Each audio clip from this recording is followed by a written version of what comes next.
Pantoute. Une dualité qui rassemble les idées. Mais non, tu peux pas dire ça.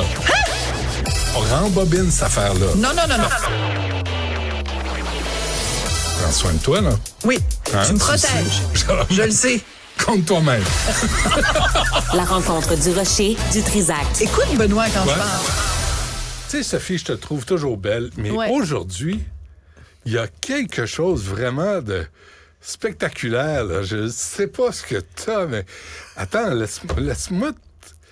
J'arrive... Qu'est-ce qu'il y a de nouveau? Qu'est-ce qu'il y a de changé? Ben, écoute, ça m'a coûté 170 $.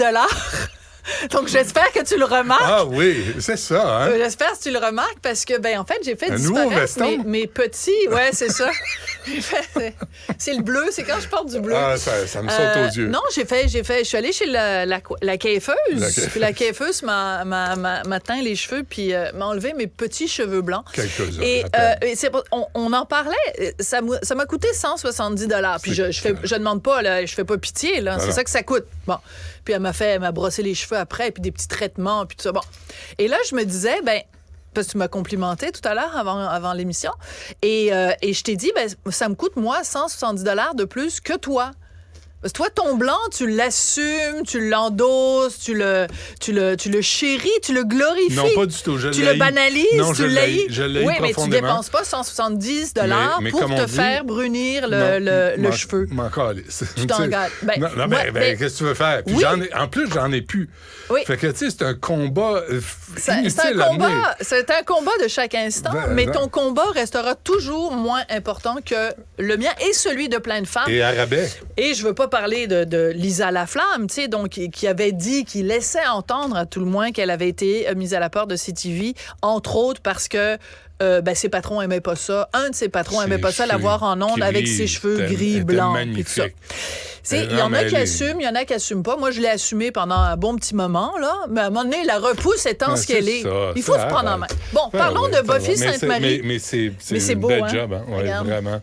C'est Regarde. bon. Ah ouais, écoute, arrête. C'est comme une publicité de char. Non, une publicité de cheveux. De cheveux. Ou toutes les non, je peux pas dire ça. Non, bon, OK. Tu Alors, sais, Cogeco a des affiches là, pour leur commence. Non, mais pour Ouais. Ben, j'espère. leur station Ouais. musicale. tout le monde a des beaux cheveux. Toutes les filles ont des cheveux magnifiques. Dans le là, vent. Ah oui. Dans le fond. C'est une annonce de salon de coiffure. ou Hey, de- c'est très drôle parce que, tu sais, j'ai travaillé quand même pendant assez longtemps à Radio-Canada, puis entre autres voyons, Espace Musique. Oui. Je pense que ça s'appelle ici Musique maintenant, mais à l'époque, c'était Espace Musique.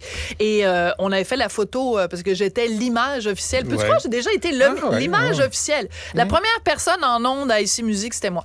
Bon, bref, on avait fait une séance de photos, puis c'était ça. Il y avait comme un immense ventilateur esprit. Je l'ai encore, cette photo-là. J'ai les cheveux, là. C'est Ah pas oui. Farrah Fawcett.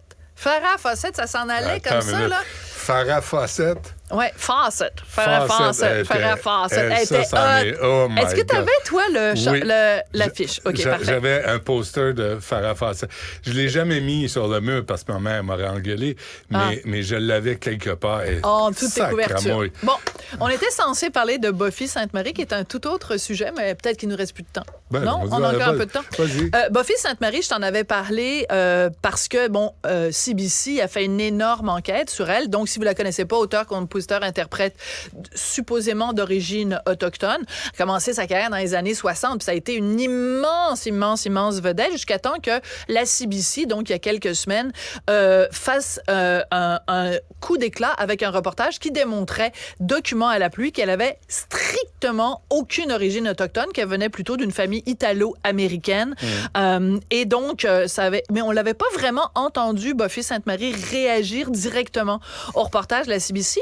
Ben, c'est maintenant fait. Alors, voici ce qu'elle a à dire. OK? Être un Indien n'a pas grand-chose à voir avec le suivi du sperme et la tenue de registres coloniaux. Ça a à voir avec la communauté, la culture, les connaissances, les enseignements qui vous revendiquent, qui vous aimez, qui vous aime, qui est votre famille. Alors, je te l'annonce aujourd'hui, je suis congolaise. Oui, j'ai La remarqué. République démocratique du Congo. Mais Je avec trouve des que c'est cheveux un bel magnifiques. endroit, des beaux cheveux, ma petite peau blanche, mais ne vous fiez pas aux apparences.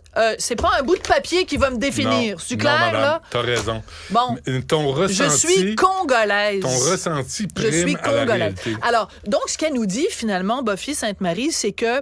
Parce que l'enquête de la CBC, ils ont réussi à retrouver son acte de naissance qui explique clairement qu'elle est née blanche, de parents blancs, papa est blanc, maman est blanc, elle est blanche. Et elle a dit, non, c'est un registre colonial. Il faut pas se fier à ces documents-là, c'est des documents coloniaux. Ben, je veux dire, un colonialisme assez... Mais Buffy, c'est son vrai nom? Non, c'est ça. Ben, en fait, ça, c'est intéressant parce que le nom de famille de sa famille d'origine, c'est genre Santa Maria. Donc, c'est vraiment, mais c'est des Italiens. Ah, pas. Puis pourquoi elle a la peau bronzée? Pas parce qu'elle est autochtone, parce qu'elle est descendante d'Italiens. Elle est italienne. Questa ragazza è italiana. Non, elle aurait pu aimer la culture autochtone. Oui, en alors faire c'est ça la qu'elle dit. promotion, C'est ça qu'elle chanter dit. ça, Alors, mais ne pas faire semblant d'être...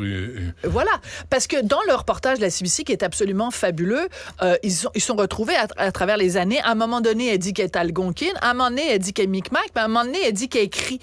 Je veux dire, à un moment donné, branche-toi, là. Tu sais, c'est parce qu'au moins, c'est ton identité. Alors, est-ce qu'il y a un truc qui est assez rigolo quand même, c'est que dans le reportage de la CBC, ils avaient quand même interviewé des membres de sa famille et ils avaient aussi, surtout, souviens-toi, je t'en avais parlé, retrouvé un article de journal qui datait des années 60 ou 70. À un moment donné, elle avait donné une entrevue au journal local et au Massachusetts ou quelque part comme ça. Et son frère avait appelé le journal en disant « Pourquoi vous avez dit que ma sœur était autochtone? Elle l'est pas pantoute. » Et il y avait eu un texte dans le journal disant « Le frère de Buffy Sainte-Marie tient à préciser que sa sœur n'a aucune origine autochtone. » On parle des années 60. Alors, ils ont soumis ça à Buffy Sainte-Marie. Et Buffy Sainte-Marie, elle dit, c'est ça, je suis pas juste un bout de papier, et elle dit, je ne m'abaisserai pas à répondre à toutes les fausses allégations. OK, attends 2 secondes. T'as un reportage de la CBC qui dit que t'es pas une autochtone, puis là, toi, tu réagis en disant, je suis pas définie par un bout de papier, puis le témoignage de mon frère, puis de ma tante, puis mes neveux et nièces, je répondrai pas à ces allégations-là. Mes parents, tu sais, qui m'ont mis au monde.